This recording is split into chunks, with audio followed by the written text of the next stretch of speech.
અને હવે આગળ વાત કરીએ તો સુરેન્દ્રનગર જિલ્લાના પાનવા ગામે 960 વીઘા ગૌચર જમીનમાં દબાણ મુદ્દે એક યુવકે આત્મહત્યા કરવાની ચીમકી આપી। રાજરત્ન નાગવંશી દ્વારા છેલ્લા 5 વર્ષથી તંત્રને આ મુદ્દે રજૂઆત કરવામાં આવી રહી છે, જેમાં મુખ્યમંત્રી સ્વાગત કાર્યક્રમ, જિલ્લા સ્વાગત કાર્યક્રમ અને તાલુકા સ્વાગત કાર્યક્રમમાં પણ બાબત રજૂ કરવામાં આવી હતી। કલેક્ટર અને જિલ્લા વિકાસ અધિકારીને પણ રજૂઆત કરવામાં આવી હોવા છતાં દબાણ હટાવવામાં કોઈ પગલું ન ભરાતા યુવકે 15 દિવસનું અલ્ટિમેટમ આપ્યું।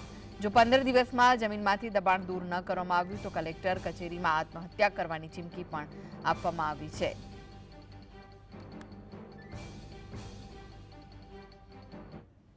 આ તંત્ર દ્વારા એમને 7 દિવસની મને કીધેલું કે 7 દિવસમાં અમે એનો ઉકેલ લાવીશું। 7 દિવસમાં એમને જવાબ માંગ્યો છે ટીડીઓ સાહેબ જોડે અને બીજા 7 દિવસ આપે છે, એટલે 15 તારીખ આપી છે। 15/11 દ્વારા જો આ તંત્ર દ્વારા દબાણ દૂર કરવામાં નહીં આવે તો આગામી સમયમાં 11 વાગે 15/11/2025ના રોજ 11 વાગે તાલુકા જિલ્લા કલેક્ટર કચેરીએ ભાનુભાઈ વણકરના માર્ગે આંદોલન કરવામાં આવશે। તો સુરેન્દ્રનગર જિલ્લાના પાનવા ગામે 960 વીઘા ગૌચર જમીનમાં દબાણ મુદ્દે એક યુવકે આત્મહત્યા કરવાની ચીમકી આપી છે।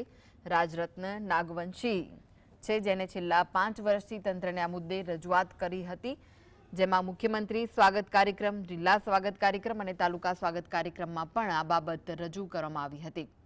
કલેક્ટર અને જિલ્લા વિકાસ અધિકારીને પણ રજૂઆત કરવામાં આવી હોવા છતાં દબાણ હટાવવામાં કોઈ પગલું ન ભરાતા યુવકે 15 દિવસનું અલ્ટિમેટમ આપ્યું છે। જો 15 દિવસમાં જમીનમાંથી દબાણ દૂર નહીં કરવામાં આવે તો કલેક્ટર કચેરીમાં આત્મહત્યા કરવાની ચીમકી આપી છે। તો સુરેન્દ્રનગરથી આ સમાચાર સામે આવી રહ્યા છે, જેમાં યુવકે આત્મહત્યા કરવાની ચીમકી આપી છે। 960 વીઘા ગૌચર જમીનમાં દબાણ મુદ્દે આ યુવકે આત્મહત્યા કરવાની ચીમકી આપી દીધી છે। રાજરત્ન નાગવંશી નામનો યુવક છે, જેણે છેલ્લા 5 વર્ષથી તંત્રને આ મુદ્દે રજૂઆત કરી હતી, પરંતુ તેની વાત ન સાંભળતા આખરે તેણે આ ચીમકી આપવી પડી છે।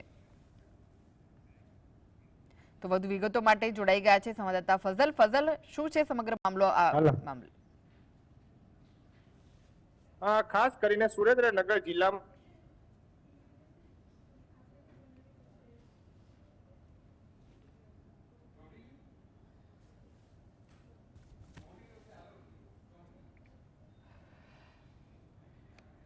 તો યુવકે આત્મહત્યા કરવાની ચીમકી આપી છે। અનેક વખત રજૂઆતો કરી હોવા છતાં તેની વાત નથી સાંભળવામાં આવીને તેના કારણે તેણે આ ચીમકી આપી છે। વધુ વિગતો માટે ફરી એકવાર જોડાઈ ગયા છે સંવાદદાતા ફઝલ। જી ફઝલ। ખાસ કરીને સુરેન્દ્રનગર જિલ્લામાં જે ગૌચરોની જમીન આવેલી છે તે સુરક્ષિત ન હોવાનો લાગે છે કે ટેકનિકલ ખામીના કારણે તેમનો સંપર્ક તૂટી ગયો છે। આભાર ફઝલ સમગ્ર માહિતી આપવા માટે।